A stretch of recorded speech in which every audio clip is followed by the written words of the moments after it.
Right, தெரியுதுங்களா?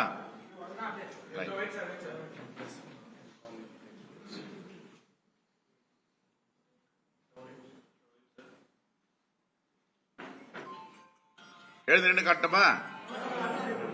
Right, okay.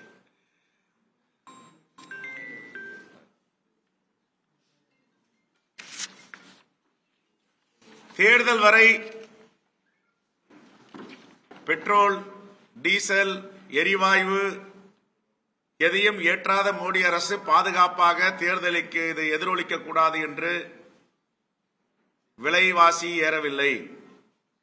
இப்பொழுது எல்லா துறைகளிலும் விலைவாசி உயர்ந்திருக்கிறது. குறிப்பாக சுங்கச்சாவடிகள், தேசிய நெடுஞ்சாலையில் 67 சுங்கச்சாவடிகள் இருக்கின்றன. மாநில நெடுஞ்சாலையில் 7 சுங்கச்சாவடிகள்.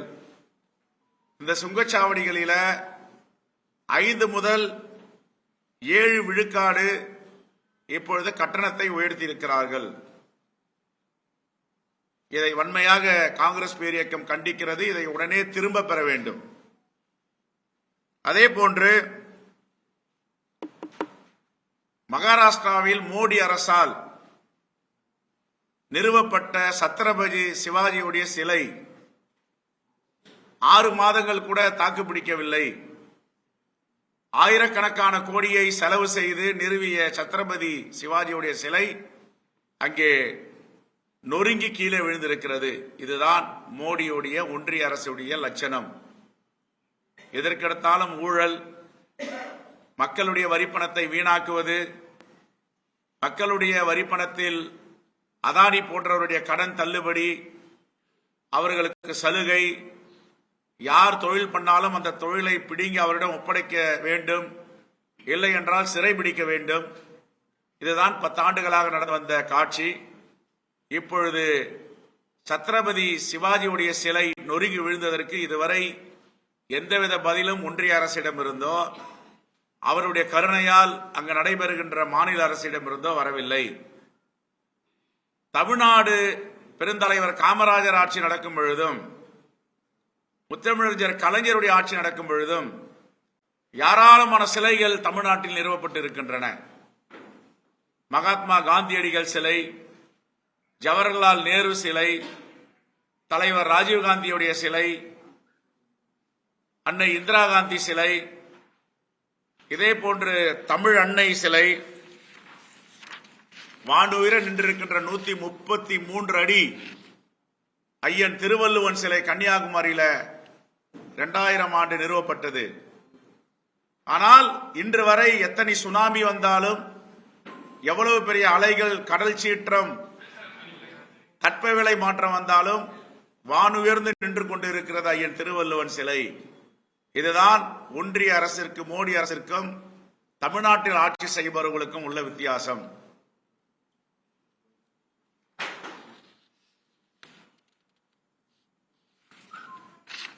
சுதந்திர தேவி சிலை, புத்தர் சிலை, இதெல்லாம் காங்கிரஸ் ஆட்சியால் கொண்டு வரப்பட்டது. இன்னும் ராஜஸ்தானில எந்தவித சேதாரம் இல்லாமல் நிமிர்ந்து நின்று கொண்டிருக்கிறது.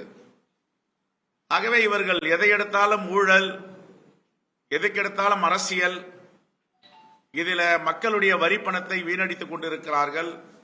உலக புகழ்பெற்ற தலைவர்களுடைய பெருமையை சிதைக்கிறார்கள். கங்கனா ராவத் அவர்கள் விவசாய பெருங்குடி மக்களை பற்றி பேசியது உலக அளவில் கண்டன குரல்கள் வலுத்துக் கொண்டிருக்கின்றன.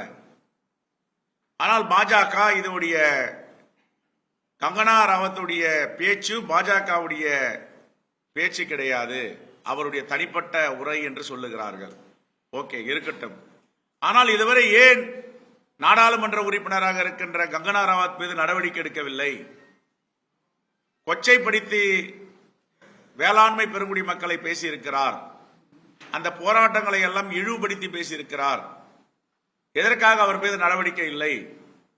இது பாஜகவுடைய குரல் இல்லை, பாஜகவுடைய செய்தி இல்லை என்றால் வேளாண்மை பெருங்குடி மக்களை கொச்சைப்படுத்தி இழிவுபடுத்தி பேசிய நாடாளுமன்ற உறுப்பினர் கங்கனா ராவத் மீது எதற்கு நடவடிக்கை இல்லை என்பதுதான் கேள்வி.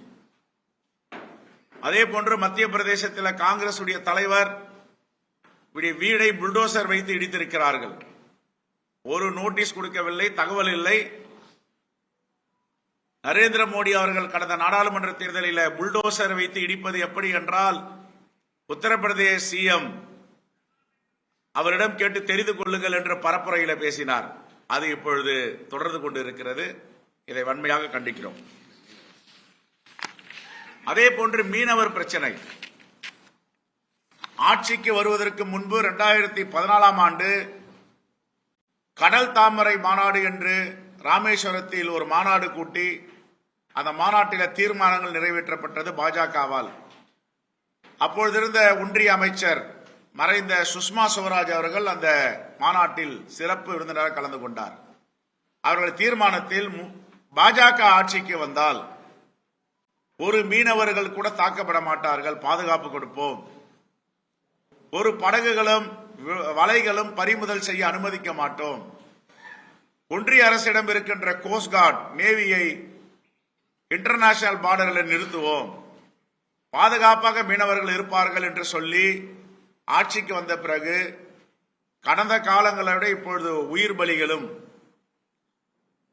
இலங்கை ராணுவ அத்துமீறல்களும் இலங்கை அரசால் சிறைபிடிக்கப்பட்டு தண்டனை வாங்கி தருவதும் நாளுக்கு நாள் அதிகரித்து வருகிறது. இதை உடனே ஒன்றிய அரசு தன்னுடைய வாக்குறுதியை நிறைவேற்ற வேண்டும், இலங்கை அரசிடம் பேச வேண்டும். வெளியுறவுத்துறை செயலிழந்திருக்கிறது, படுதோல்வி அடைந்திருக்கிறது.